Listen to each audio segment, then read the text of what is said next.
Okay. So.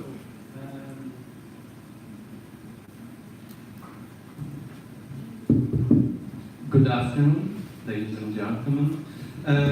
I have the great honor to welcome here Professor Stephan Fuchs. He is professor of what is not the correct pronunciation. Okay.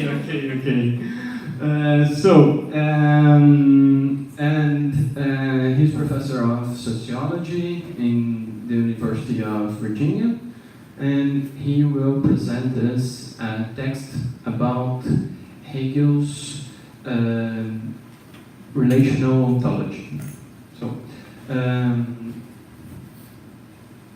I am very, very grateful for receiving you here, Professor, and I will give you directly the microphone in order to present your text, and afterwards we will have some time to discuss, to raise some questions and debate this very interesting version of Hegel that you are going to present us. So. Thank you very much indeed. It is a great pleasure being here. It is a surprising pleasure indeed too, because it is very unusual that a sociologist talks about Hegel to philosophers. So please forgive my amateurishness and ignorance, and I hope that I can learn more from you than you can learn from me. I'm sure that that is indeed the case. My concern about Hegel started because there are some movements in sociology towards what is called relational sociology, and there are also efforts at rejuvenating what is called social ontology. And in order for sociology to proceed along these lines of relational sociology and social ontology, sociology is advised very well to take into account the most advanced, the most systematic ontology in the history of Western metaphysics, and that is, I think, no doubt Hegel's. So any relational sociology, any social ontology is very well advised to study Hegel's advanced and systematic ontology. Now, Hegel thinks the truth of being, or rather, we can say that the truth of being thinks itself through Hegel. What is the truth of being? The truth of being is the truth of the modern world, and that is the world in which we now exist. Some of the manifestations of this world, which are now with us very much, is first that the university has and continues to become and insists on turning itself into an operation, which Max Weber calls the Betrieb, in which Heidegger refers to as the Gestell, and which we can roughly translate into saying that the university is becoming very quickly the operational branch of a global credential racketeering capitalism.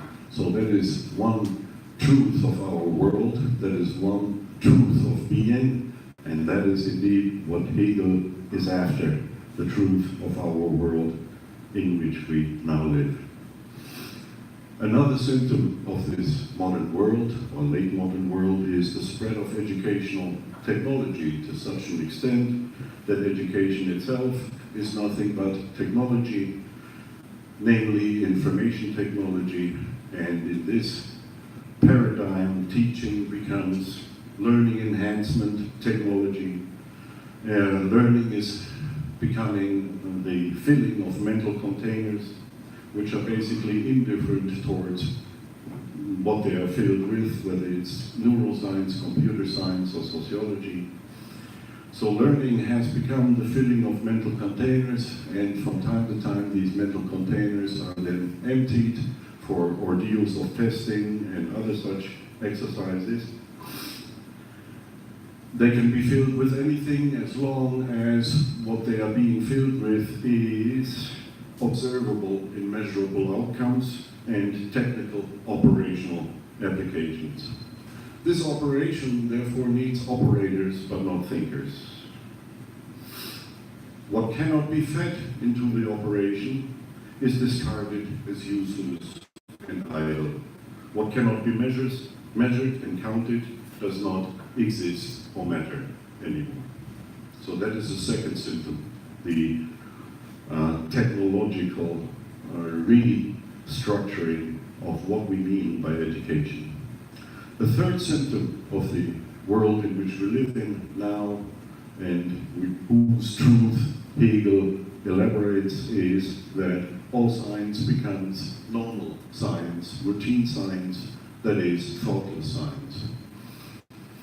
Kugel follows Heidegger in this point, in that the normal science does not and cannot think.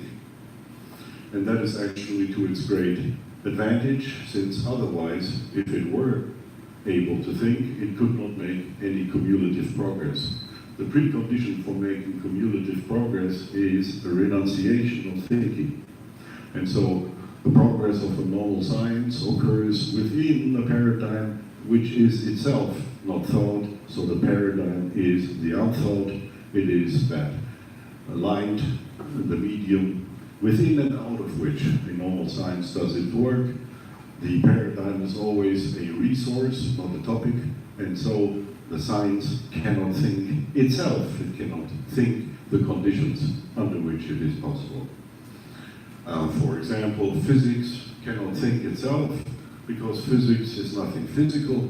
Physics does not consist of particles, and so since physics is nothing physical and does not consist of particles, physics cannot observe itself in its own terms. And so physics cannot say what physics is. In truth, physics cannot think its own truth. It cannot think the within and out of which it proceeds to do its normal and routine and unthinking research. To observe the truth in which physics occurs, we need therefore not physics, but metaphysics. And metaphysics, in my theory of the observer, is a second order observer. Metaphysics is a second order observer of the first order observer physics. So the emergency in which we are is that we do not see what the emergency is. The emergency conceals itself, it does not make itself known, it does not make itself present, it falls into oblivion. The emergency is that we do not think, and thinkers have disappeared from intellectual and cultural life altogether. The last metaphysical thinker of the West is Nietzsche, and the oblivion into which thinking has fallen is concealed by the perpetual business and busyness of generating results and outputs, cranking out lots of stuff, as the saying goes, which are then fed back into the operation to generate yet more results and outputs. This continuous self-driven rotation of the operation around its own axis, that is what Nietzsche calls the eternal return, and we are now living in the age of that return. Nietzsche saw this coming in the 1870s, Heidegger saw it coming in the 1920s, and Adorno saw it coming in the 1960s.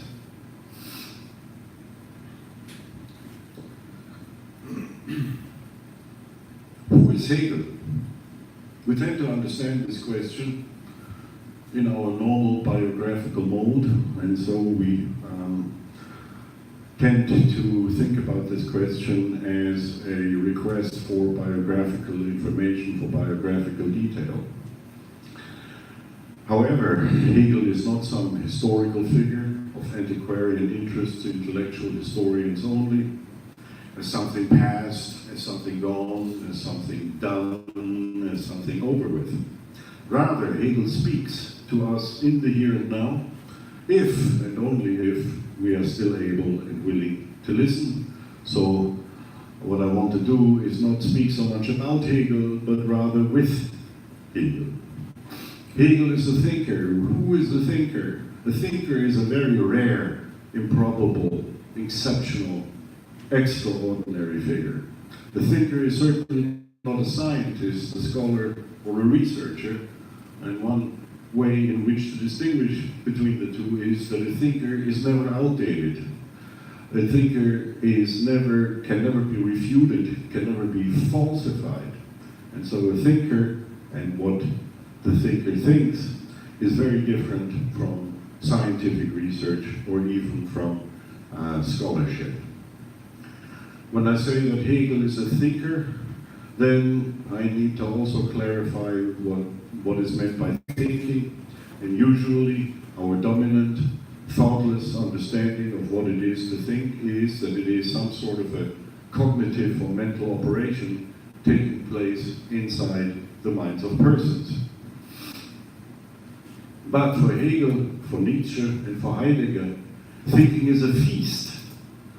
Thinking is a feast, it is a gathering, it is a congregation in which we come together and celebrate not so much ourselves, but that which is above ourselves.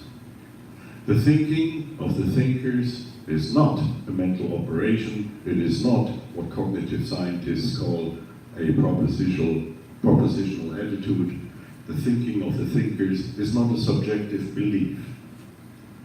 Rather, the thinking of the thinkers occurs as ontology. What is ontology? Ontology is the core of metaphysics, metaphysica generalis. Metaphysics itself is the name for Occidental philosophy from Socrates to Nietzsche. Today, we don't even understand the question of ontology anymore, and so nothing much has changed since Heidegger published Being and Time in 1927, where he says on the first page that we don't even understand the question of ontology anymore. Ontology thinks but one and the same thought. What does it think? It thinks the truth of being, which is in fact the truth of an historical world. The historical world that the thinker Hegel thinks is the modern world. So the thinker Hegel thinks the truth of the modern world, and the modern world, worlds, I use that verbal term, because Hegel's philosophy is not a philosophy of nouns, so the term world is not supposed to be understood as a noun, it is supposed to be understood as a verb. And so the thinker Hegel thinks the truth of the modern world, and that modern world worlds in the way of a distinction between subject and object.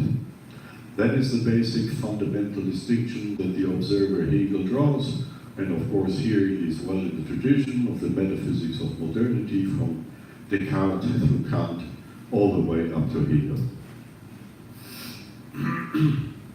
The modern world whirls in the way of a distinction between subject and object, the subject being the who, the object being the what, and the relation between the two, the how, that is knowing itself. So we have a triplicity of knower, knowing, and known. Subject, object, and the relation in between. And that relation, of course, is very critical, and that is why I will focus on Hegel as a relational ontologist.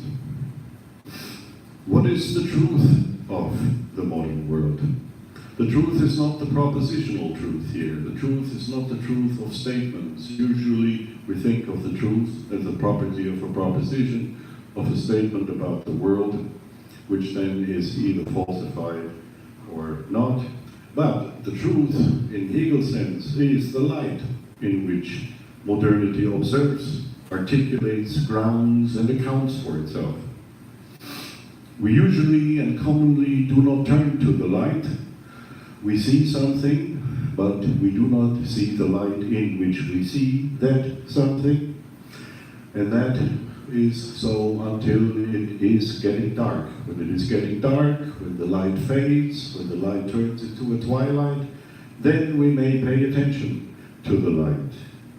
And it has been getting dark for a long time, and we are certainly past Nietzsche's twilight already. So we have now the notions thinker, thinking, world, or truth. What is the world then? The world for Hegel is not a what, and it is not a who. Rather, the world is a how. The world is a mode of bringing itself forth. Well, that is why I call it a mode of worlding. The thinker does not make, create, produce, invent, discover, or construct this world. Rather, the thinker is the way in which an historical world assembles, gathers, grounds, and articulates its truth. Very much like a mind is, for Luhmann, what communication uses to continue itself, so is the thinker the way in which a world articulates its architecture, its conceptual foundations. So, what does a thinker do? The thinking of the thinkers thinks the truth of an historical mode of worlding.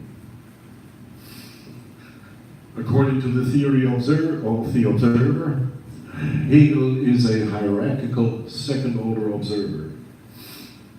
Hegel's philosophy is known as the metaphysics of the subject, and so the fundamental hierarchical distinction is that between subject and object, where the subject occupies the meta realm, the object occupies the physical realm, and so the unity of the difference between subject and object is metaphysics.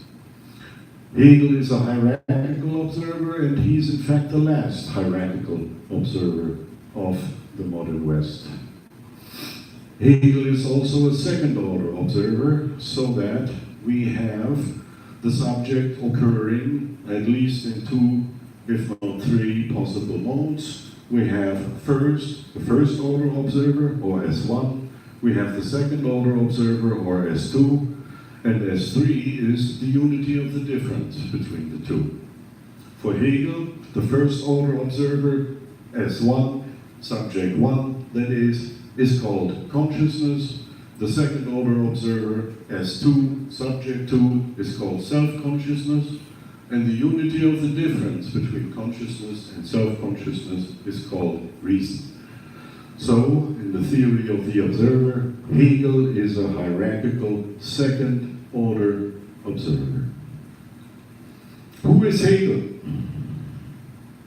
Hegel is a thinker at the crossroads, because he stands at the end of a beginning, where the beginning is the the end of the beginning is the end of the beginning of Western metaphysics. And at the same time, in the crossroads, in the crossing, Hegel is the beginning of the end of metaphysical modernity. Hegel is the end of the beginning and the beginning of the end. Hegel is the unity of the difference between the two.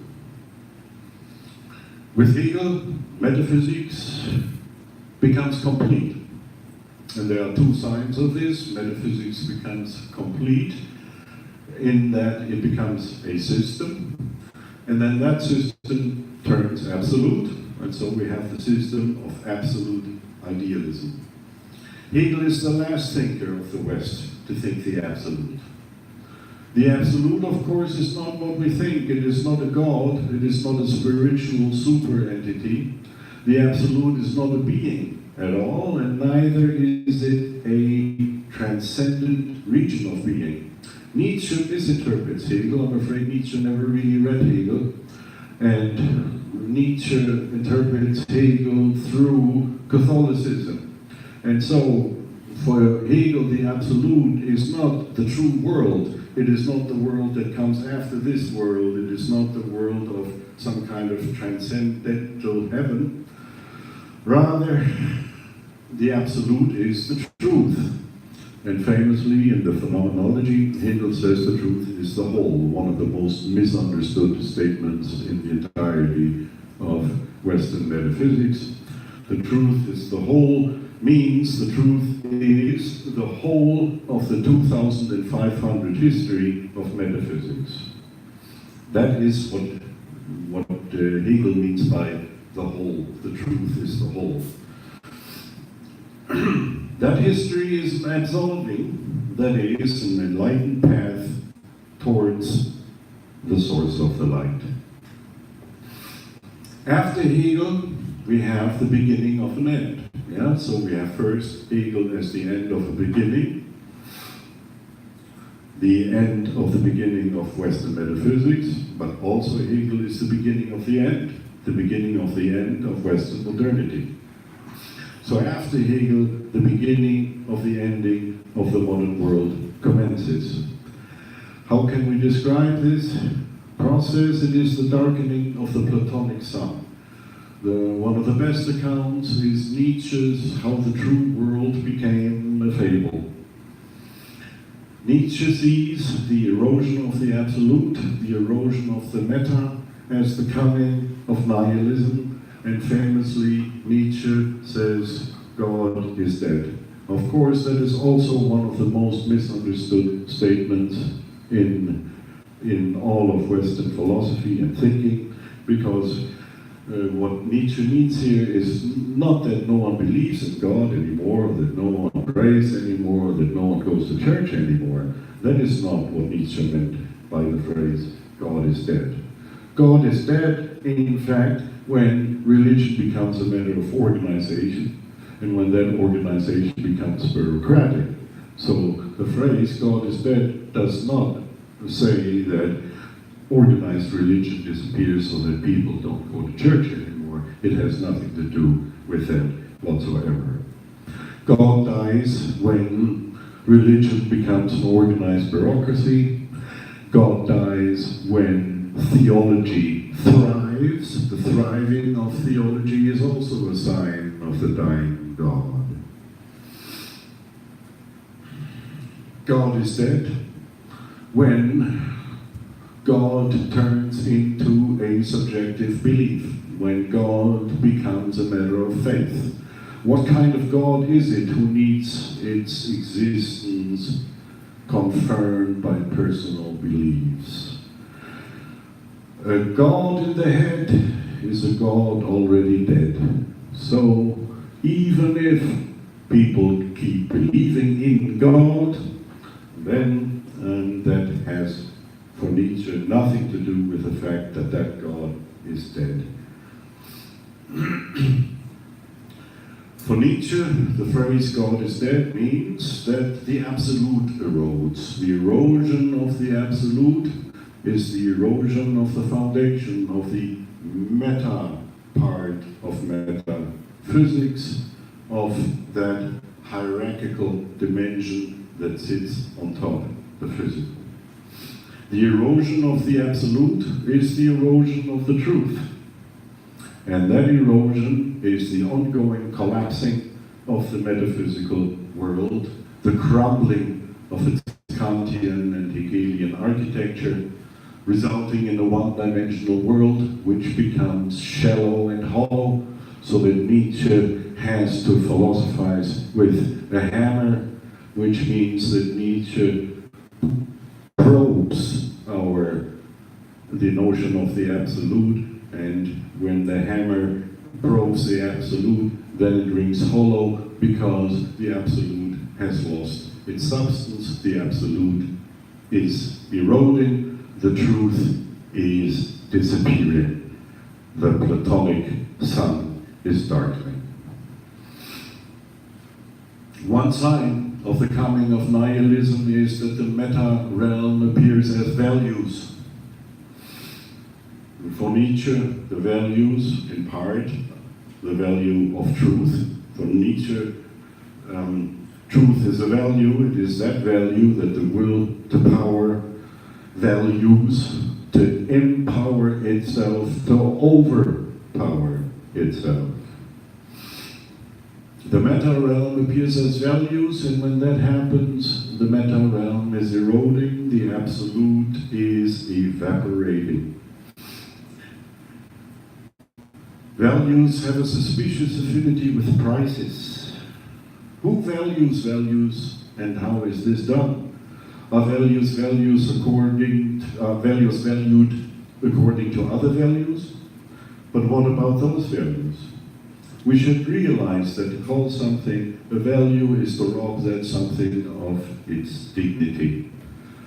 The history of late modernity is becoming of these values. So first we have the absolute turning into values, and finally we have those values as routine scripts for bureaucratic front stage rhetoric. The values are taken out of the toolkit from time to time, they are dusted, they are polished a little bit, and then they are held up as a banner to demonstrate one's integrity. So the erosion of the absolute is perfect when the absolute turns into values, and these values become codes and signifiers for official front stage rhetoric. Now, after Hegel, what do we see? We see the transition Hegel-Marx. The transition Hegel-Marx is not just a matter of intellectual history. It is not just a matter of one philosopher being replaced by another, or of one system, idealism, being replaced by another system, materialism. In fact, when we oppose idealism to materialism, we think them as opposite, but we do not think the unity of the difference between idealism and materialism. Idealism and materialism are in fact the same. They are opposite sides of the same distinction. The distinction itself is one, a unity, so the opposition between idealism and materialism betrays the underlying unity of the difference. In any case, the transition Hegel-Marx is not just the replacement of one historical figure by another, of one system by another, of one approach by another. Rather, the transition Hegel-Marx is a fundamental transformation, a radical transformation in the way the modern world whirls. It is a true revolution indeed, and what this revolution does is it revolves, it reverses the hierarchy, with the result that the hierarchical world collapses altogether. The ending of metaphysics therefore implies that all hierarchical distinctions now become lateral. The transition from Hegel to Marx is the transition from German idealism to German ideology. Marx observes German idealism suspiciously. Ideological observing is suspicious observing, and in the history of the West, therefore, suspicious observers. There's Marx, there's Hegel, there is Freud, and there's Darwin. Marx is a suspicious ideological observer, and what he is suspicious towards is the meta-realm itself, the absolute itself. With Marx, philosophy turns into a positive science, and it has continued down this road ever since. The result of this process, of the transition Hegel-Marx, is that the only reality we now know is the empirical reality, and that the only truth that we know about this empirical reality is the scientific truth. Philosophy, as analytical philosophy, has become a spokesperson of the sciences, a front-stage rationalization, sometimes popularization of those sciences. From logical positivism all the way to experimental philosophy, that road has been traveled by philosophy in the analytic domain. Experimental philosophy is, of course, a wooden iron. It's a contradiction in terms, because the task of philosophy is not to conduct experiments. The task of philosophy is to say what the truth of an experiment is, and no experiment could ever show what an experiment is. How could one possibly conduct or construct an experiment that gives us the truth about what an experiment is? And so no experiment can ever show us what the truth of an experiment is. For that we need indeed philosophy, but that philosophy of course cannot be experimental. So experimental philosophy is an aberration. It is a sign of nihilism. In fact, a sign that philosophy is ending and is surrendering itself to the sciences. Another path of the collapse of metaphysics, of the ending of philosophy, of the ending of modernity indeed, is that the subject is replaced by the actor. That the actor is seen as a person, and that that person is seen as mind plus body, where the relation between the two is not thought. We think of persons in terms of mind and body, but we do not think the and of mind and body. So we do not think the unity of the difference between mind and body, to say the persons are aggregates of minds and body. The subject, in its degradation, in its ending, becomes a carrier of propositional attitudes. It becomes an information processor, and that is the dominant model that we now have in computational cognitive science. So, how do we stand in all of this? How do we stand in this tradition of the ending of Western metaphysics? Who and how are we?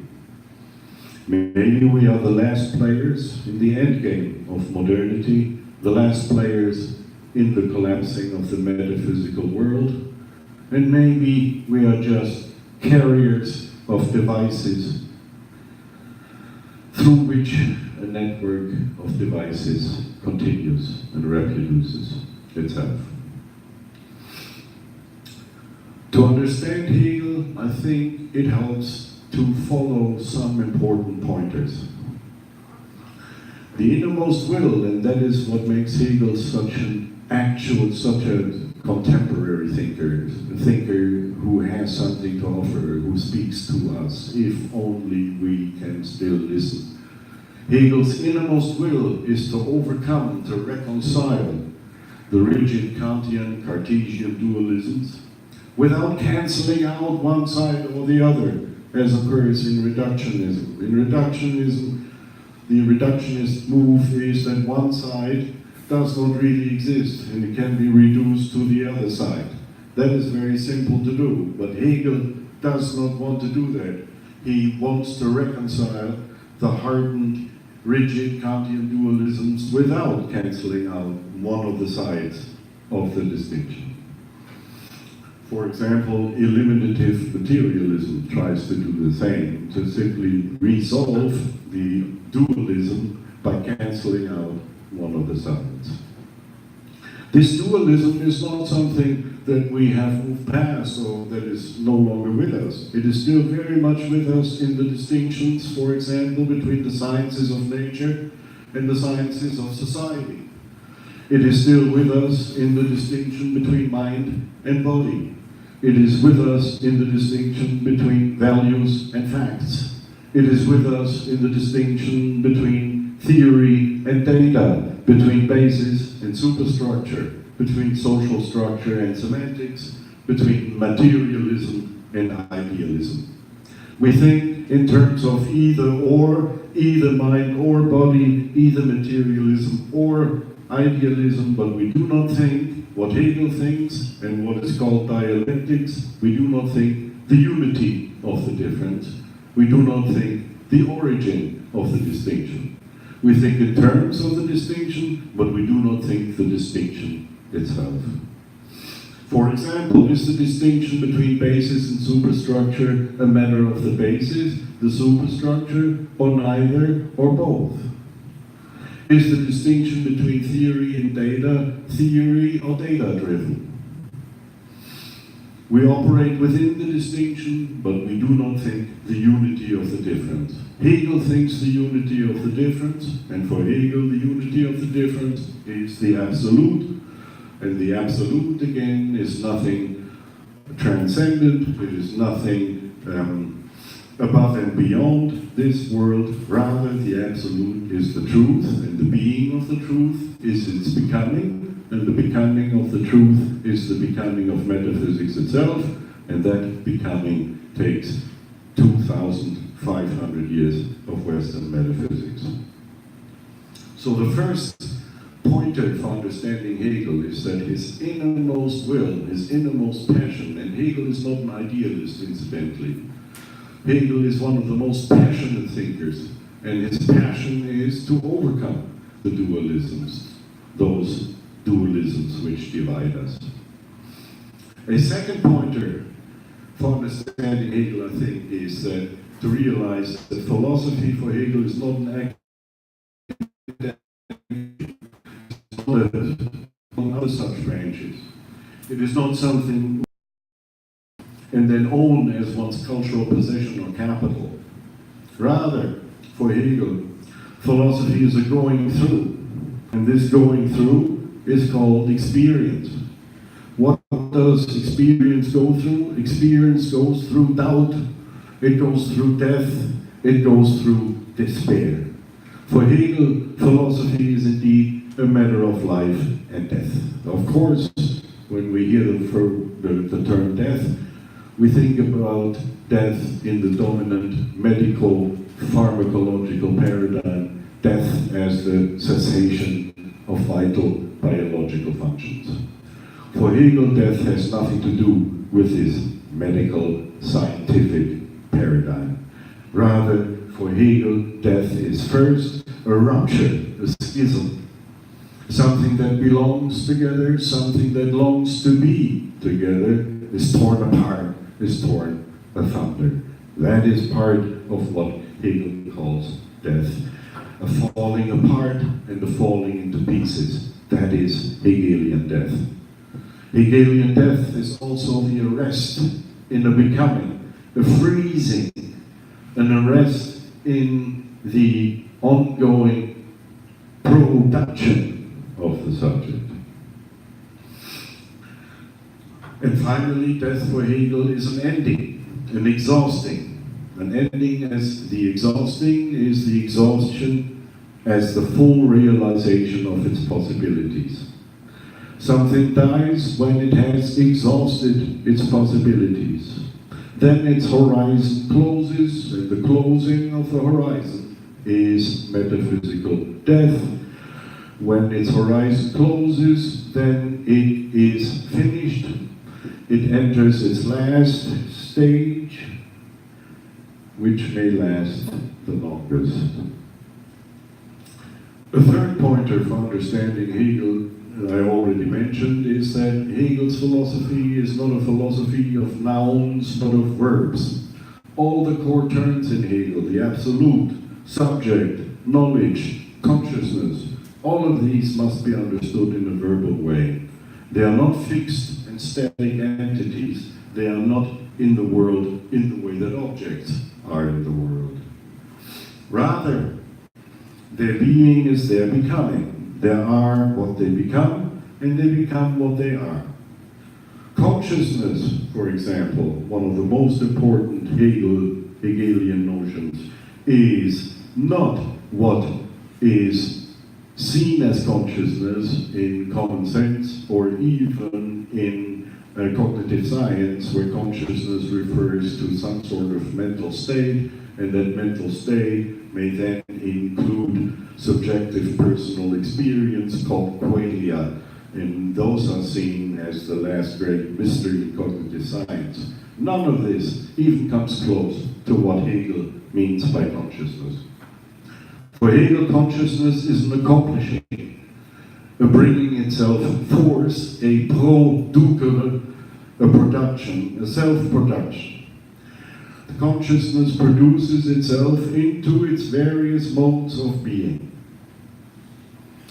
The being of consciousness is its becoming, and that becoming is first of all an unbecoming, when consciousness becomes consciousness of itself and of the object. That is the distinction subject-object. The rupture between subject-object as unbecoming.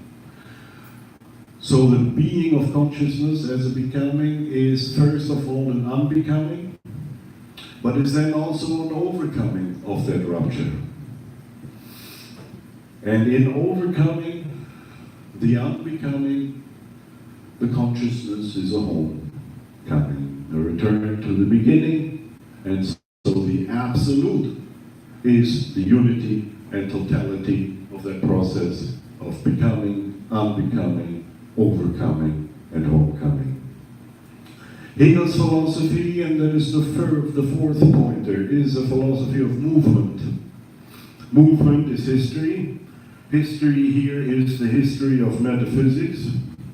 And the history of metaphysics for Hegel is the history in and through which the truth of a world emerges and articulates itself.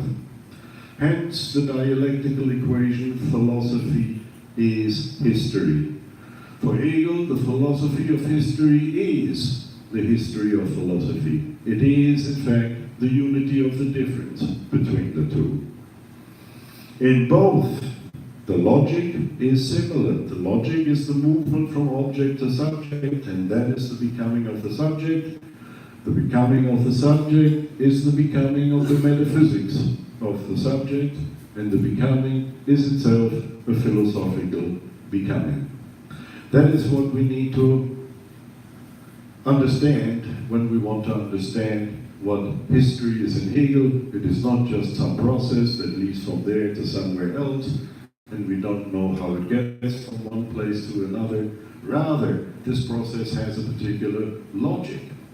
Of course, the Hegelian notion of logic is not the logic of the schools, it is not propositional logic, it is not logic in the sense of syllogisms or proofs. Rather, for Hegel, logic is the inner truth of something. The logic of something is its own logic, its own substance, its own essence. So movement is not any process, not any change. There is the objection that has often been launched against Hegel. It is not a mere development from something or anything to something or anything else. Rather, for Hegel, time is an unfolding. The beginning is the beginning of the end. The beginning is the beginning of its end, of the end that belongs to that beginning. The beginning is the beginning of its own end. And the end is, in the same way, the end of its beginning of its own beginning, so that the beginning carries within it its own end. As soon as we are born, we are already old enough to die. Being for Hegel as for Heidegger is being towards death, where death again, is not biological death, is not cessation of vital biological functions. Rather, death is facticity and finitude. What is the future in this time? The future is an arrival. The future is an arrival, and what arrives must have been underway already for a very long, long time. The future is therefore the arrival of the end of the beginning, and for Hegel that is the beginning of Western metaphysics.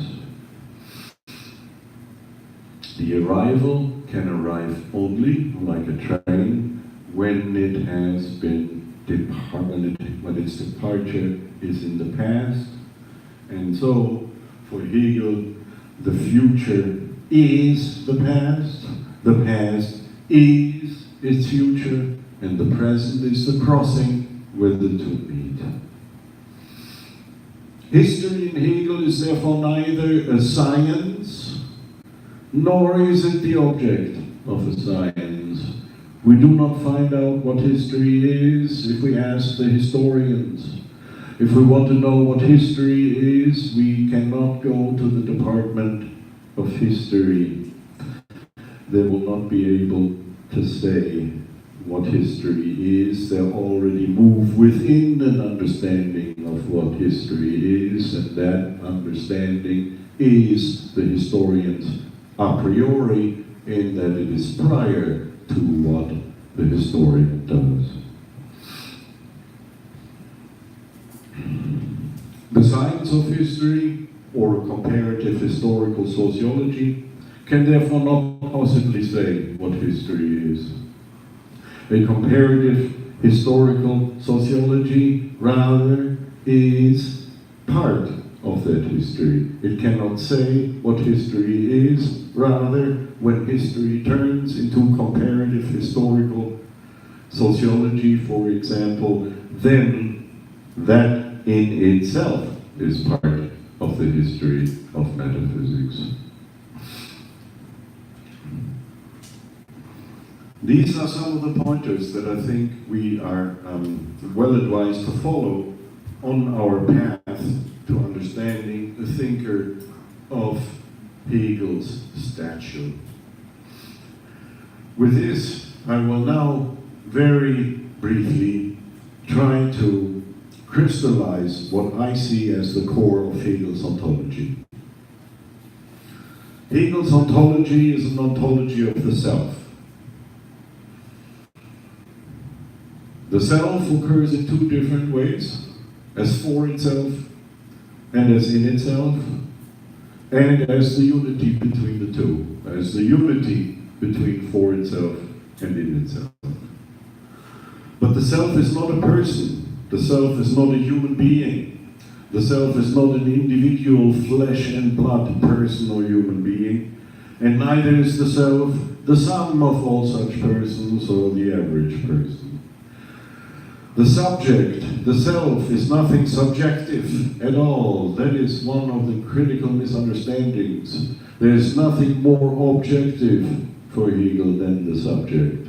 So much so that the subject is the condition for the possibility, for the objectivity of the object. The self, therefore, is selfhood. Just like we use statehood. Statehood is not this state or that state. Statehood is not all states put together either, and neither is statehood the average state. Rather, statehood is what the state is in truth. And this is not the truth about the state, but the truth of the state, the truth within and out of which the state is possible. And so the hood in selfhood should be very much understood in the same way as the hood in statehood or the hood in nationhood. The self is selfhood, and selfhood is a mode of being. It is a mode of worlding. The current term for this is an autopoiesis. The self is an autopoiesis. It brings itself forth into its various modes of being, of which there are very many different such modes. What is the self? The self is a self-dividing and self-unifying unity. The self is a self-relating and self-realizing reality. The self in Hegel is similar to a symphonic composition. So Hegel's ontological matrix is very simple. Actually, Hegel counts as a very difficult thinker, and I suppose he is, but his ontological matrix is almost surprisingly simple. We have the self as subject for itself, and we have the self as substance or object in itself. So we have the self as for itself and as in itself, as subject and as object. But, unlike as in Descartes and Kant, in itself and for itself are not titles for regional ontology. It is not that the for itself corresponds to what we now call culture, and that the in itself corresponds to what we now call nature. Rather, in Hegel, and that is the important advance over Kant, in Hegel, the titles in itself, for itself, as modes of being cut across various ontic regions. So that is the first part of Hegel's ontological matrix, the self as subject and the self as object. And then the relation between the two, and that is called knowing. The relation establishes the unity of the difference. The subject and the object can be related in various modes of knowing. These modes of knowing Hegel also refers to as consciousness. We should say knowing and not knowledge. Hegel is not interested in knowledge. Hegel is interested in knowing. So here again we should keep in mind that Hegel's philosophy is to be understood in a verbal sense, not in the sense of a noun. There are many possible relations of knowing between subject and object. There is sensing, there is perceiving, there is explaining, and the becoming of the subject is the becoming of the object at the same time, and the relations of knowing are modes of disclosure. The second part of Hegel's ontological matrix is that the subject and object can exist as both noumenon, in Kantian terms, and phenomenon. The phenomenology of the spirit, that is a title that is very intimidating, because we tend to misunderstand it from the get-go. We think spirit is some sort of mystical, supernatural, unaccountable, irrational being, and with that we have already blocked any possibility for ever understanding Hegel if we think of spirit in this way. The phenomenology of the spirit, the of, is not a genitivus objectivus, it is a genitivus subjectivus. So, the phenomenology of the spirit is the way in which the spirit brings itself forth into various modes of its appearing. The phenomenology is the logic in which the noumenon of the spirit, the noumenon being its essence, its inner core, its truth, its substance, brings itself forth into various modes of appearing, so that the phenomenology of the spirit is the logic of the way in which the subject as spirit brings itself forth into various modes of being and appearing. Hegel's central question is the same as in the very beginning of metaphysics. It is the relationship between being and knowing, or thinking. Hegel thinks the being of knowing and at the same time the knowing of being. What is very important for a good understanding of Hegel is to understand the importance of the and. For example, in Heidegger's Being and Time, what is the meaning of the and in Being and Time, or when Hegel says subject and object? The and is not the additive plus of a sum. So it's not being plus time equals some kind of a sum. It is not subject plus object as in the addition of a sum. Rather, the and is the and as in Romeo and Juliet. Romeo and Juliet does not mean Romeo plus Juliet, so that we have 1 plus 1 and now 2. That is not the meaning of the and. The meaning of the and is fourfold. The first meaning of the and is Romeo is not Juliet. That's the first. The second is that Romeo cannot be Romeo without Juliet. And that is the second implication of the and. One cannot be without the other. Romeo cannot be Romeo without Juliet and vice versa.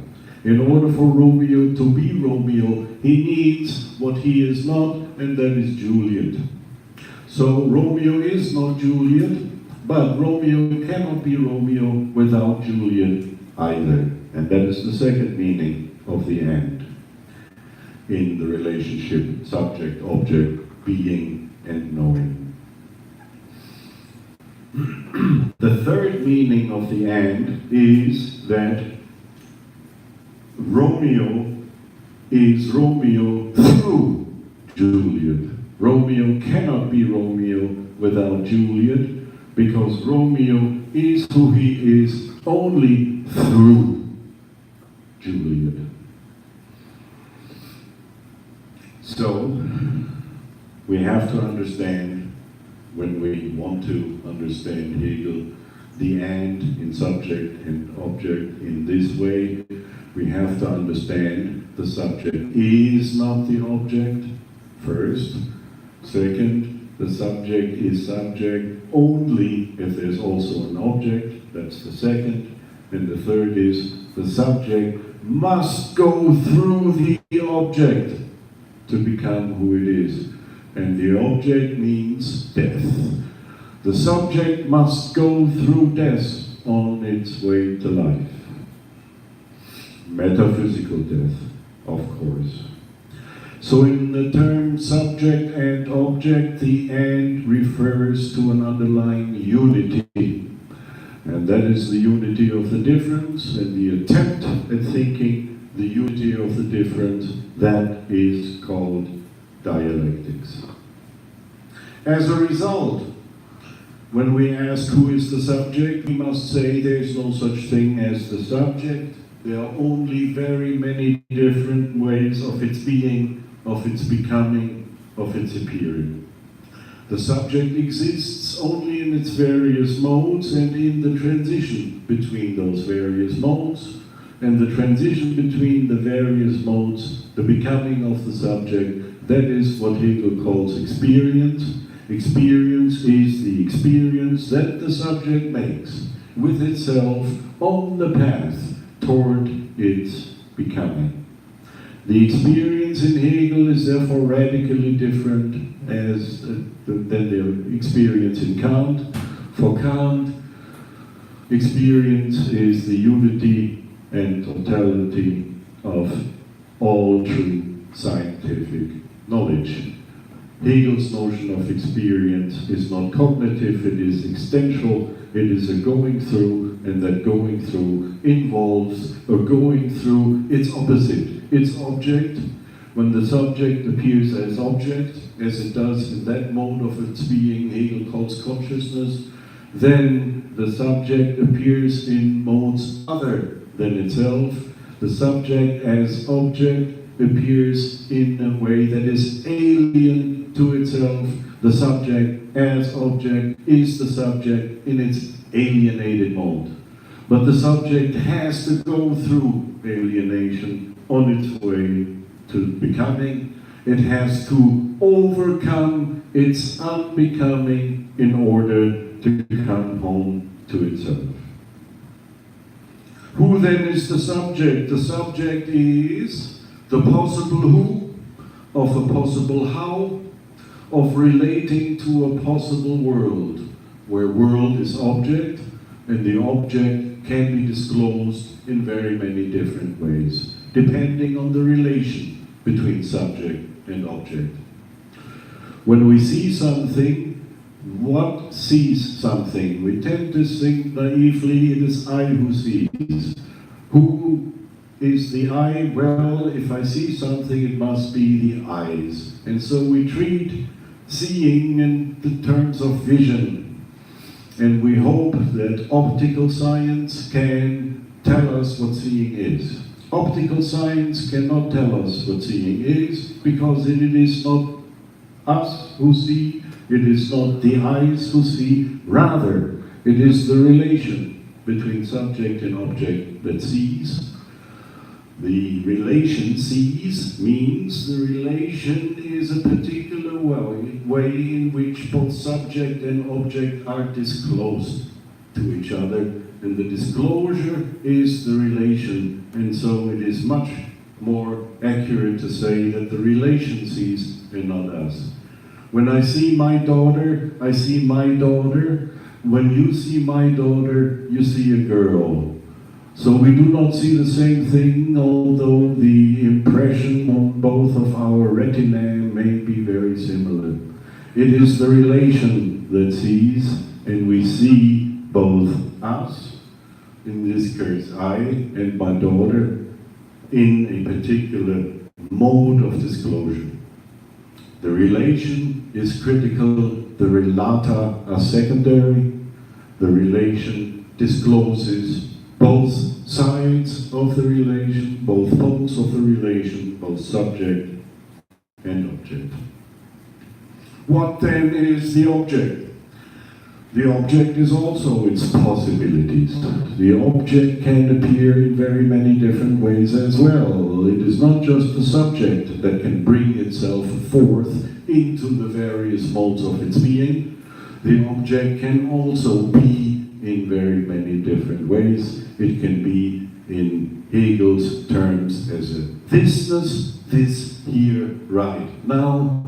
It can be in terms of a thing or a stable object as the carrier of properties, or the object can be the object of science, in which case the object is the object of, for example, in Hegel's time, classical mechanics or Newtonian physics. So what is the truth of the object? What is the truth of the object? The truth of the object and the truth of the subject are their possibilities, and the possibilities are disclosed in and through the possible relations that a subject can entertain with the object. The truth, therefore, for Hegel, is not in us, we are in it, and there are different modes of being in the truth. And with that hint towards Heidegger, I will conclude my talk. Thank you very much indeed.